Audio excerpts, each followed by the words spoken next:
ఏ పండుగకు వెళ్ళినా వెళ్ళకపోయినా సంక్రాంతికి మాత్రం ఊరికి తప్పకుండా వెళ్లాల్సిందే. మన పండుగను బంధువులతో కలిసి జరుపుకుంటే వచ్చే ఆనందమే వేరే. ఈ సంక్రాంతి ఇంకొంచెం స్పెషల్, ఎందుకంటే సంవత్సరం తర్వాత నా ఫ్యామిలీని సర్ప్రైజ్ చేయబోతున్నా. డల్గా మాట్లాడుతున్నావు. డల్ కాకపోతే ఏంట్రా, ఈసారి పండక్కి అందరూ ఉన్నారు, నువ్వు తప్ప. పర్వాలేదులే అమ్మా, అందరూ ఉన్నారు కదా.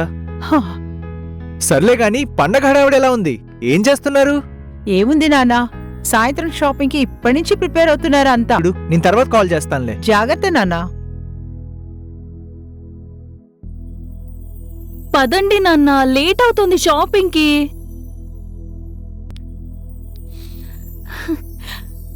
అన్నయ్య, నా కొడుకు వచ్చేసాడు. పొద్దున ఫోన్లు కూడా చెప్పలేదు వస్తున్నావని. వెదవా. అరే ఇది నీకు. ఆ, అమ్మా ఇది మీకు. నాన్న బాగున్నాయా? సూపర్. అమ్మా ఎలా ఉన్నాయి? అందరూ ఎస్ఆర్ షాపింగ్ మాల్ కి వెళ్తాం, నువ్వే అక్కడి నుంచి తీసుకొచ్చేసావు. ఏంటమ్మా నాకు తెలీదా? ఇన్నేళ్ళ నుండి షాపింగ్ ఎక్కడికి వెళ్తున్నాం? ఎస్ఆర్ షాపింగ్ మాలే కదా. అవునులే, జనరేషన్ ఏదైనా కలెక్షన్స్ లో బెస్ట్ ఎస్ఆర్ అవును షాపింగ్ కదా? మాలేగా.